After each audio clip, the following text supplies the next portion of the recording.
오늘 우리에게 주시는 하나님의 말씀 보도록 하겠습니다. 신약성경 고린도전서 14장 39절 40절 두 절의 말씀입니다. 제가 가지고 있는 신약성경 281면 282면 사이에 있습니다. 고린도전서 14장 39절로부터의 말씀을 제가 봉독드리겠습니다. 그런즉 내 형제들아, 예언하기를 사모하며 방언 말하기를 금하지 말라. 모든 것을 품위 있게 하고 질서 있게 하라. 아멘. 하나님의 말씀입니다. 오늘 하나님께서 사도 바울을 통하여 고린도 교회 또한 우리에게 이러한 당부를 주시는 것을 보게 됩니다. 모든 것을 품위 있게 하고 질서 있게 하라라는 말씀입니다. 품위와 질서, 이건 보편적으로도 그렇게 나쁜 의미는 하나도 없이 좋은 의미를 갖고 있는 단어입니다. 그러나 별로 영적인 의미는 포함하고 있지 않지 않나라는 생각들을 하게 되는 단어입니다. 품위 있으면 좋죠. 교회 누군가가 오는데 차량 안내부터 품위 있게 안내, 예배를 드린 모든 분들이 들고 날 때에 정말 격조 있게 행동하고 예배를 드린다면 얼마나 멋지고 아름답겠습니까? 근데 제가 이러한 경험이 있습니다. 어떤 우리 교회 성도가 한 분을 인도에 왔는데 예배를 드리고 교회에 와서 너무 은혜를 받고 좋아해서 돌아갔다라는 겁니다. 근데 돌아가서 문자를 보냈는데 어떻게 문자를 보냈느냐 하면 교회가 너무 좋고 수준이 높아 보여서 부담이 되더라는 거예요. 자기가 마음 편한 교회로 가야겠다고. 그럼 무슨 짝다리라도 집어야 되나요? 우리가 옷이라도 허접하게 입어야 되나? 그런 경우도 있게 되는 것을 경험을 해보게 된다는 것이죠. 질서 있는 거, 질서가 맞춰서 모든 게 이루어지면 그 자체로도 참 아름다울 것입니다. 근데 제가 굉장히 질서 잡힌 예배를 한번 본 적이 있습니다. 2단이 드리는 예배 영상을 한번 봤는데요. 정말 깜짝 놀랐습니다. 예배 앉아있는 게요, 이렇게 우리처럼 앉아있질 않습니다. 진짜 머리가 열이 바둑알 맞춰듯이 오와 열이 양옆으로도 사선이 쫙 맞춰지는 거예요. 우와. 그리고 박수를 치는데요, 무슨 해병대보다도 더 절도 있게 똑같은 손높이에서 비슷한 박자로 막 빠르게 박수를 치는데 엄청 질서정연한 거 있죠. 특순자가 입퇴정할 때는요, 이 좌석이 쫙 갈라집니다. 방바닥에 다들 앉는데 방바닥에 갑자기 홍해가 갈라지듯이 쫙 열려졌다가 쫙 닫혔다가 진짜 너무 일사불란 무슨 매스게임 하는 것처럼 보여지더라고요. 질서의 끝판왕입니다. 근데 그 질서정연한 모습을 보면서 제가 감동받고 아름답게 느꼈겠습니까? 물론 이단이라는 그런 선입견이 있어서 그럴 수도 있겠지만 왠지 소름이 돋더라고요. 무섭더라고요. 아름답고 멋진 게 아니었다는 얘기죠. 오늘 하나님께서 우리에게 품위, 질서를 요구하세요. 그렇다면 이 품위가 아까 같은 부작용을 나타내는 품위나 질서를 의미하는 것은 아닐 겁니다. 그렇다면 오늘 하나님께서 우리에게 요구하시는 이 품위와 질서의 영적인 내용은 무엇인가를 오늘 우리는 다시 한번 살펴보고자 한다는 얘기죠. 14장은 어떠한 말씀이 그 안에 담겨져 있느냐 하면 방언이나 예언에 대한 은사의 얘기를 주로 하십니다. 그러면서 이 은사에 대한 얘기를 하면서 교회의 예배 공동체 안에서 이 은사들이 어떻게 사용되어져야 하는지를 말씀하고 계신다라는 얘기죠. 왜 그러냐면 그때 아마 고린도 교회에 이 성령의 은사가 굉장히 많이 자주 나타났던 것 같습니다. 근데 그때에는 솔직히 예배를 드릴 때 어떤 예배 순서가 딱 정해져 있지 않았던 시대입니다. 지금처럼 이런 여러 제의가 예법에 맞춰서 예배법에 이렇게 딱 어떠한 순서가 정해져 있지 않은, 그냥 찬송하는 시가 있고 말씀을 가르치는 시간이 있고 성찬을 드리고 그 다음엔 굉장히 자유롭게 그때그때 예배자들 가운데 성령의 감동을 받으면 방언 기도도 했다가 예언도 했다가 아마 그런 예배의 형식을 갖고 있었던 것 같습니다. 그러다 보니까 어떠한 일들이 벌어지느냐 하면 서로 예언을 받았다라고 얘기하면서 예배 시간이 한도 끝도 없이 길어지는 거죠. 방언이 여기저기 튀어나오면서 흡사 무슨 고함치고 절규하는 그러한 장소처럼 느껴지게 되는 거죠. 그걸 오늘 사도 바울을 통해 하나님께서는 해결해 주고 계신다는 얘기죠. 처음엔 어떻게 얘기하시느냐 하면 26절에 이렇게 말씀이 적혀져 있습니다. 그런즉 형제들아 어찌할까? 너희가 모일 때에 각각 찬송시도 있으며 가르치는 말씀도 있으며 계시도 있으며 방언도 있으며 통역함도 있나니 모든 것을 덕을 세우기 위하여 하라 라는 말씀을 주십니다.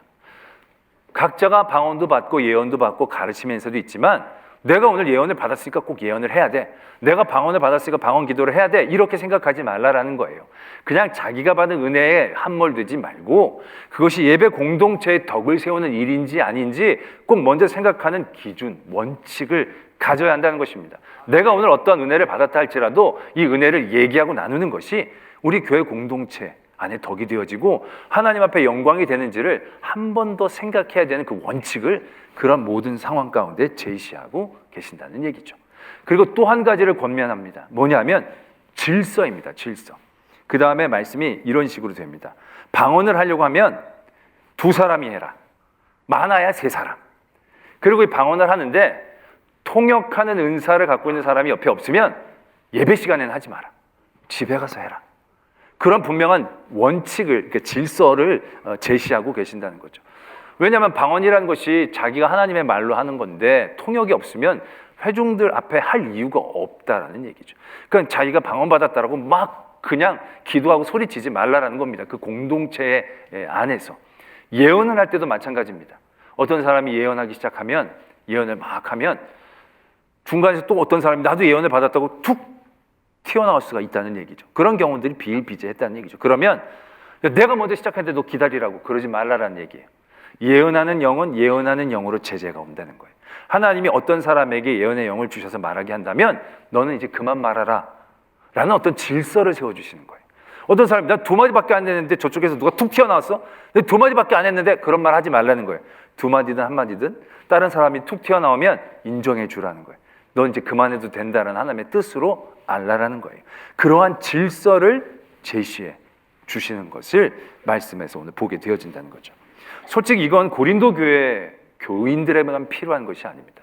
지금 이 시대 우리에게도 주시는 도전의 말씀이다라는 거죠. 첫 번째로 여러분들은 예배를 드릴 때 어떤 원칙이 있습니까? 예배를 드릴 때 여러분들의 마음 가운데 모든 것들을 할 때 분명히 이것을 향하여 가는 어떤 원칙이 있느냐는 거죠. 대부분의 예배자들은 마치 있는 것처럼 앉아 계시지만 대부분 없을 때가 많아요. 우리 교회는 그런 분들이 한 분도 없는데 다른 교회는 한두 분씩 꼭 있다는 얘기를 자주 듣는데 어떤 분들이 있냐면 예배 시간에 대표 기도할 때 꼭 10분 이상씩 기도하는 분들이 계세요.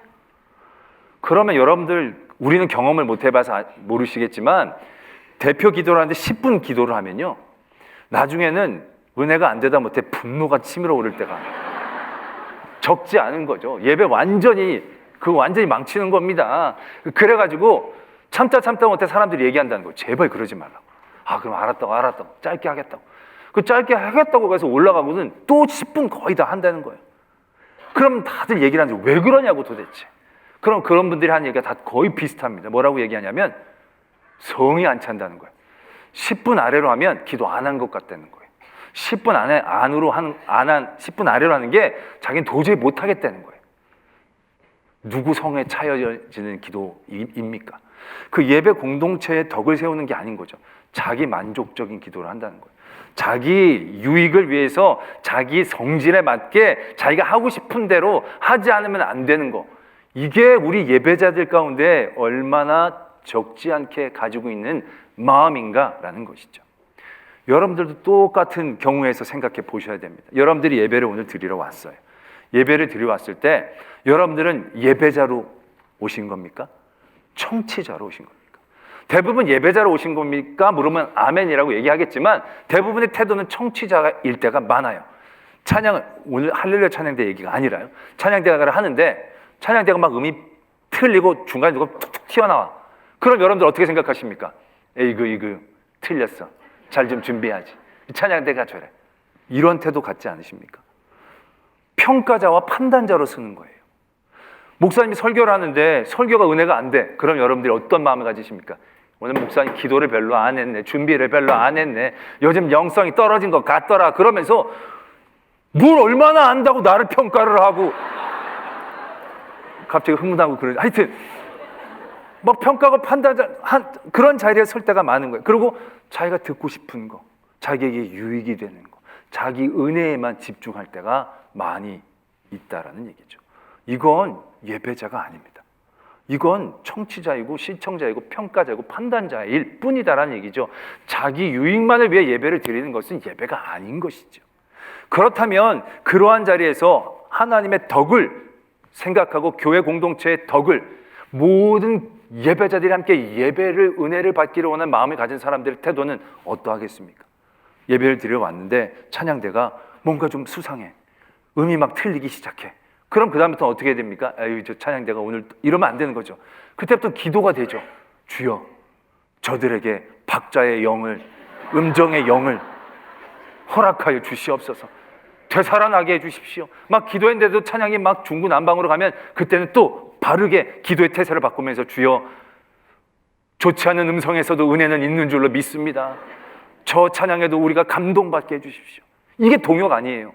함께 덕을 세우고 함께 예배를 세워나가는 사람들의 마음이면 그렇지 않겠습니까? 여러분들 설교가 시작이 됐는데 설교가 영 별로야. 근데 여러분들이 저희 어머니나 저희 아내라고 생각해 보세요. 그 다음부터 어떻게 됐겠습니까? 제가 저 집에서 저렇게 하든지 저러네 이러지 않잖아요. 그때 또 간절하게 기도가 되죠. 저러면 안 됩니다. 하나님 살려주십시오. 다시 은혜의 영을 주시옵소서. 설교가 유창하게 되고 많은 사람들 은혜 받게 해주십시오. 그런 마음이 들겠어요? 안 들겠어요?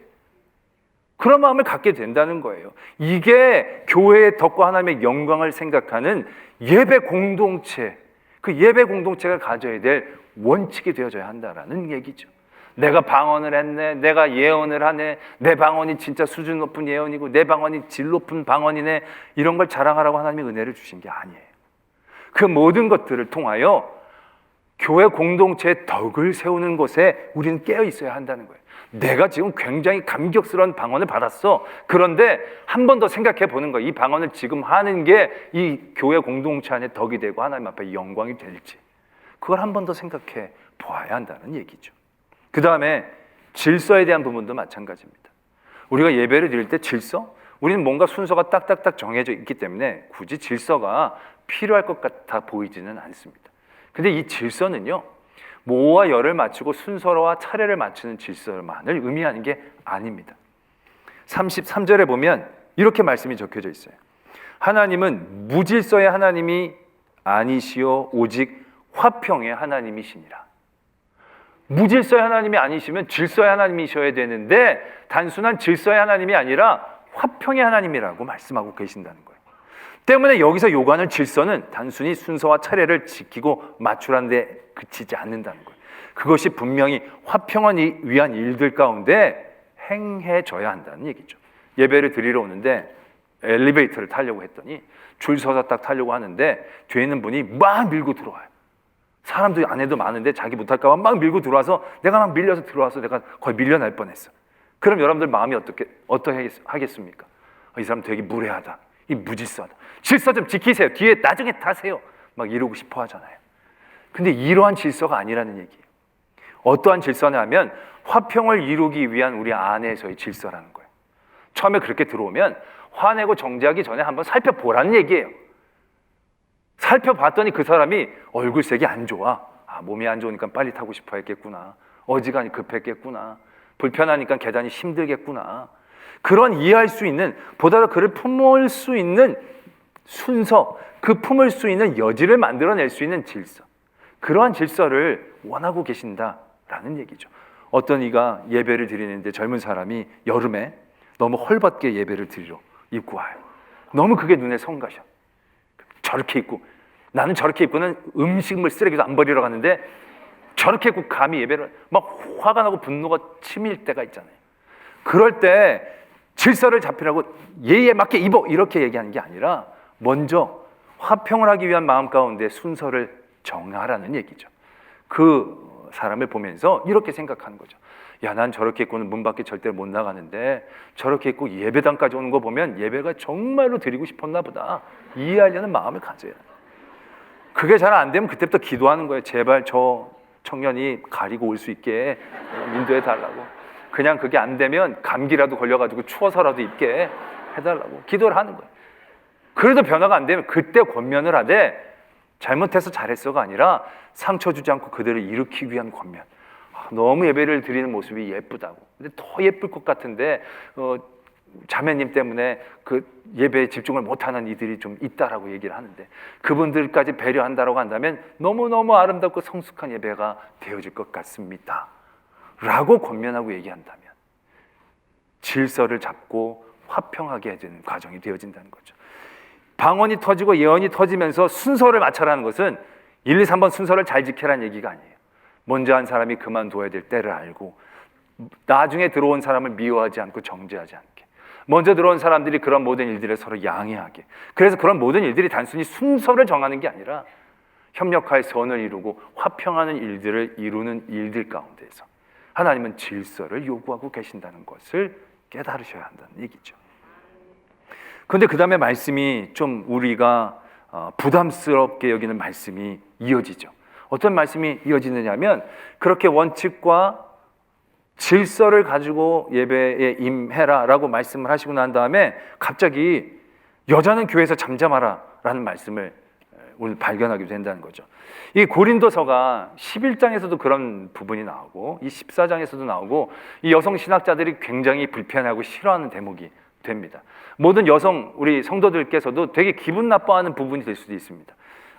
들어보면 기분 나빠요. 여자는 교회에서 잠잠하라, 그들에게는 말하는 것이 허락함이 없나니 율법에 이런 것 같이 오직 복종할 것이다. 만일 무엇을 배우려거든 집에 가서 자기 남편에게 물을지니 여자가 교회에서 말하는 것은 부끄러운 것이라. 기분 안 좋죠. 왜 이렇게 적으셨을까? 바울 역시 믿음의 사람이지만 그 시대의 남성 권위적인 한계를 벗어나지 못한 것인가? 이렇게 생각해 볼 수도 있습니다. 그러나 바울은 절대로 그런 사람이 아닙니다. 갈라디아에서 바울은 이렇게 선포합니다. 헬라인이나 유대인이나 종이나 자유인이나 남자나 여자나 예수 그리스도 안에서 하나이다. 한 형제자매다. 모든 계층의 담을 부수고 화평하신 예수 그리스도의 복음을 얻은 사람의 생각은 분명히 그러한 겁니다. 사도 바울이 남편, 아내를 얘기할 때도 우리는 그게 좀 억울해하는 분이 있어요. 남편에게는 순종하라 그러고 남편을 사랑하라 그러고 너무 아내에게 불합리한 것이 아닌가라고 생각할 수도 있지만, 여러분 절대 그런 얘기가 아니에요. 그 당시에는요, 남편에게는 어떠한 의무도 지우지 않았어요. 어떠한 요구도 하지 않아요. 늘 여성에게만 의무가 지어졌던 그 시대에 여성에게뿐만이 아니라 남성에게도 분명한 의무를 제시한 거예요. 이건 상하가 아니라 서로 다름으로 한협력하여 하나님의 가정을 이루려고 하는 그러한 뜻에서 나오는 얘기예요. 그렇기 때문에 사도 바울, 예수 그리스도의 복음의 진수를 맛본 사도 바울에게는 계층을 나누고 급을 나누는 그런 마음이 원래 있었던 게 아니에요. 시대적 한견에 매인 게 아니에요. 그는 얼마나 여성 교우들과 동역하고 하나님의 일들을 열심히 했는지 모릅니다. 그런데 왜 이렇게 여기에서는 얘기했을까? 우린 이걸 이해를 하려면 사도 바울이 여러 가지 문제를 대하고 여러 가지 상황마다 말씀을 전하려고 했을 때 그 마음 가운데 가졌던 중심을 알아야 돼요. 그 중심을 가지고 여러 다양한 상황들을 해결하고 설명하고 말씀을 전했던 바울의 중심을 알아야 한다는 것이죠. 그 바울의 중심이 뭐냐면 23절에서부터 25절까지 얼핏 그게 나타나는데요. 그러므로 온 교회가 함께 모여 다 방언으로 말하면 알지 못하는 자들이나 믿지 아니하는 자들이 들어와서 너희를 미쳤다 하지 아니하겠느냐. 그러나 다 예언을 하면 믿지 아니하는 자들이나 알지 못하는 자들이 들어와서 모든 사람에게 책망을 들으며 모든 사람에게 판단을 받고 그 마음에 숨은 일들이 드러나게 되므로 엎드려 하나님께 경배하며 하나님이 참으로 너희 가운데 계신다 전파하리라. 다윗은 모든 문제를 대할 때 그의 마음에 갖고 있었던 중심이 있습니다. 그게 바로 뭐냐면 선교입니다. 전도입니다. 믿지 아니하는 자들, 믿음이 연약한 자들, 하나님을 알지 못하는 자들이 하나님을 알도록, 하나님을 믿도록, 믿음이 더욱더 건강하게 세워지도록, 그것이 끊임없이 한 번도 놓치지 않는 이 바울의 마음의 중심이라는 거죠. 그런 중심으로 우리는 이 말씀을 바라보아야 한다는 것이죠. 여자 성도가 교회에서 얘기하는 것에 대해서 11장에서도 보면 머리에 꼭 두건을 가려라 라는 말씀을 하고 있습니다. 그러면서 여자의 머리는 남자고 남자의 머리는 그리스도인, 여자는 꼭 머리를 가려라 라고 얘기를 하는 거죠. 이렇게 얘기하는 것은요, 그 당시 모든 정숙한 여인들, 결혼한 여인들은 대부분 머리를 가리고 다녀야 했다라는 것입니다.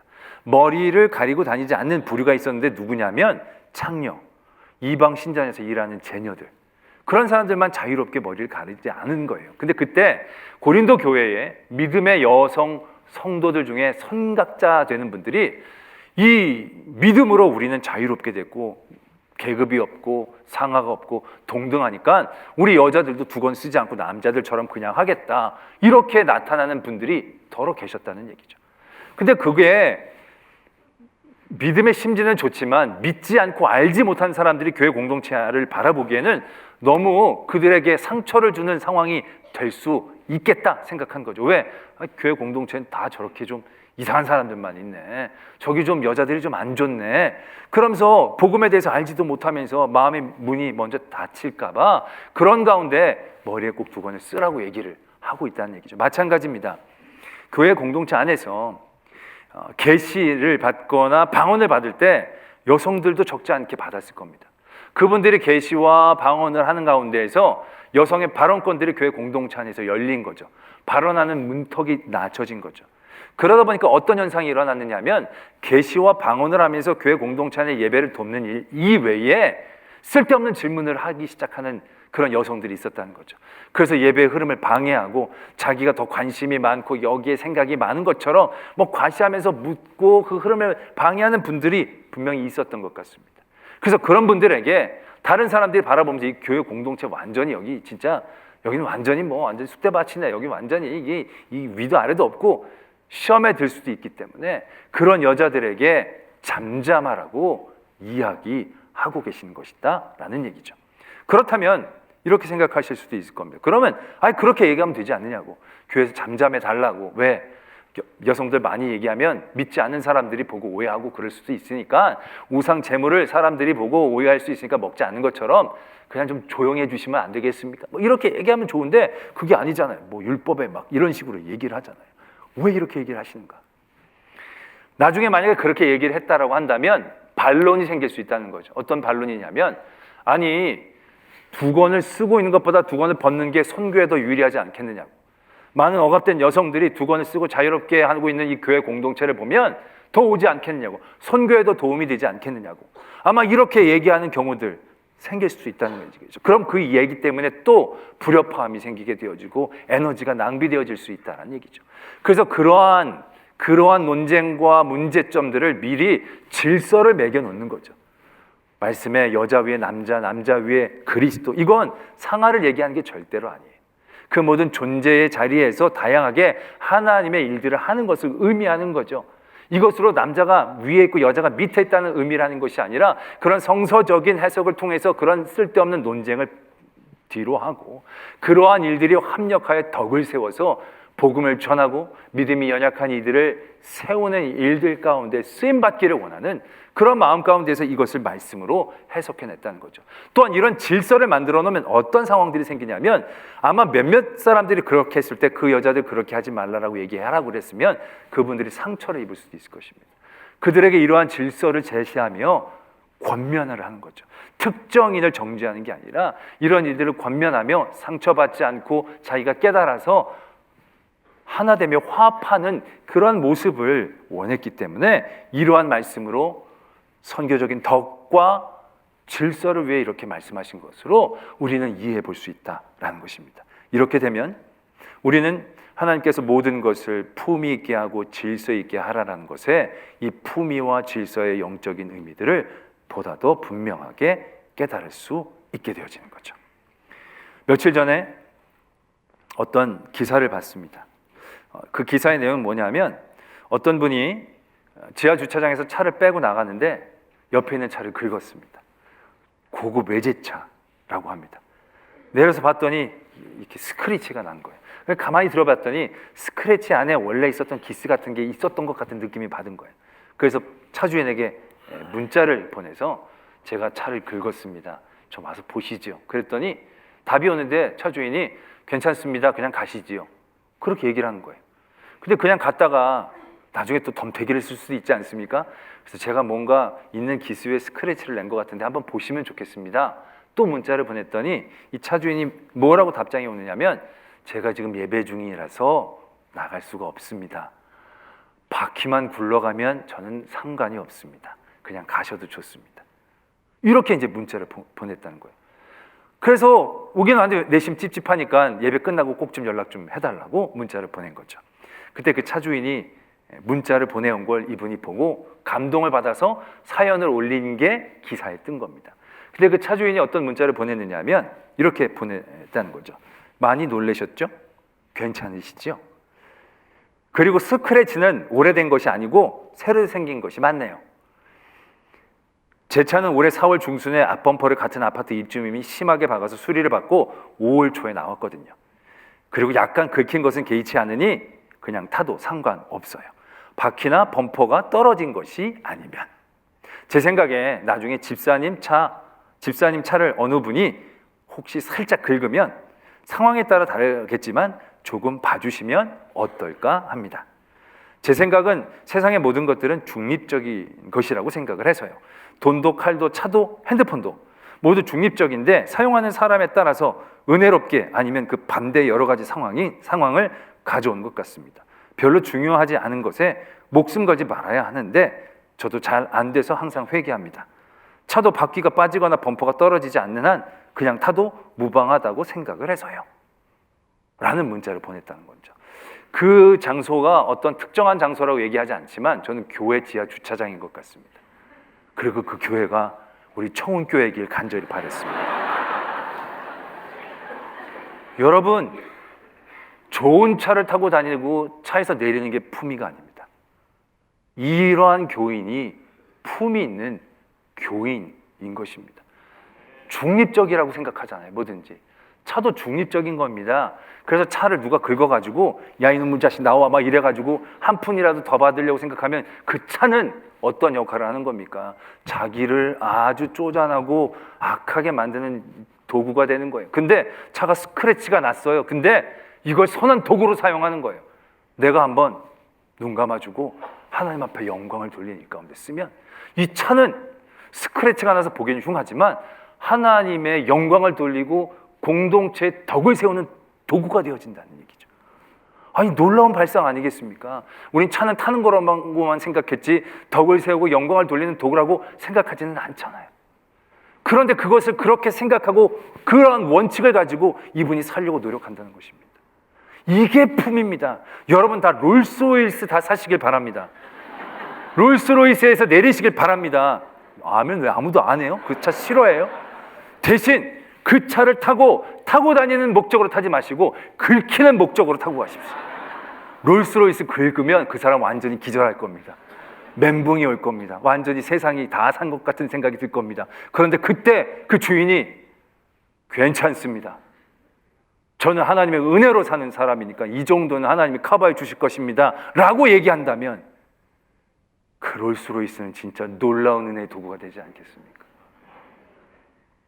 품위와 품격은 이러한 덕을 세우는 위치 가운데에서 세워질 수 있는 것입니다. 자기의 나타냄, 자기의 자랑, 자기의 유익을 취득하고 나타내는 게 품위가 아닙니다. 자기를 낮추고 공동체의 덕과 하나님의 영광을 위하여 자기의 손해와 유익들에 대하여 넘어설 수 있는 성도, 그게 품위입니다. 오늘 예수님은 그런 품위를 우리에게 말씀하고 계시죠. 예수님의 품위가 바로 그것 아닙니까?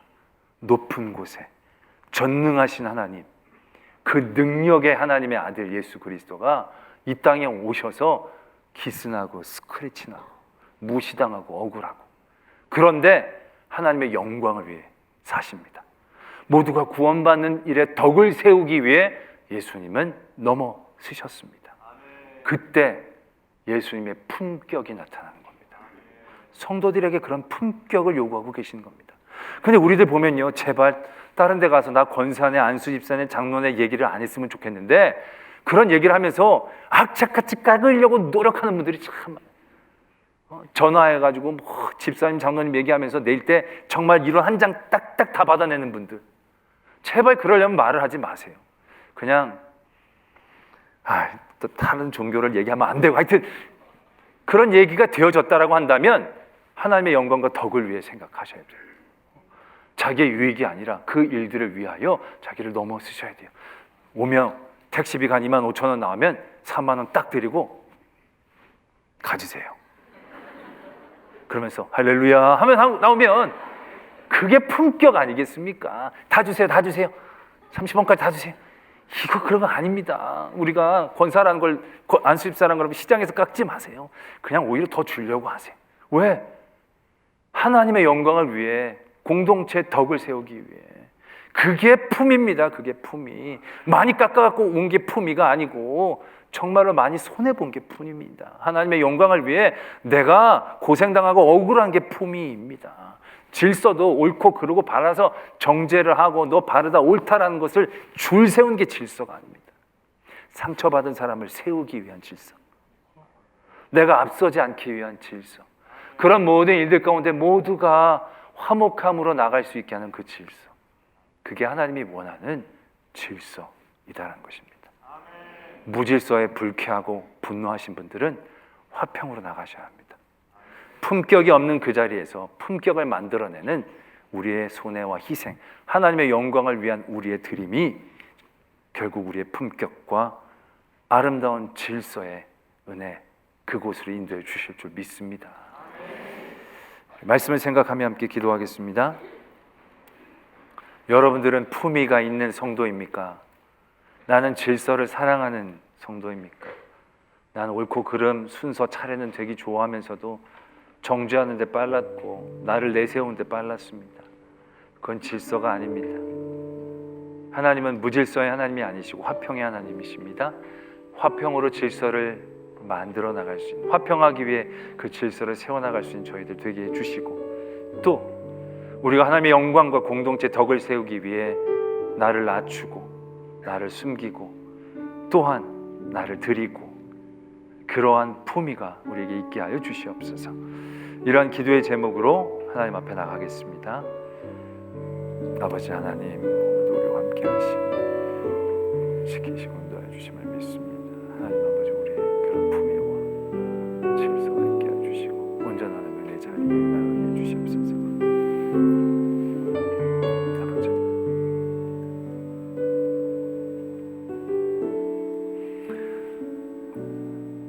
하나님, 우리의 믿음이 하나님의 영광과 교회의 덕을 세우는 그 원칙으로 늘 도전되고 깨어있게 하여 주시옵소서. 내가 받은 것을 내세우고 자랑하기보단 이것이 교회의 덕이 되는지, 하나님 앞에 영광을 돌리는 일인지 다시 한번 생각하며 조금 낮추고 내려놓고, 아니 더 내어드리고 나를 헌신하는 품이 있는 성도 되게 하시고, 모두가 화평케 하는 그 질서의 자리에 늘 도전하는 저희들 되게 하여 주시옵소서. 믿사오며 예수 그리스도의 이름으로 기도드립니다. 아멘.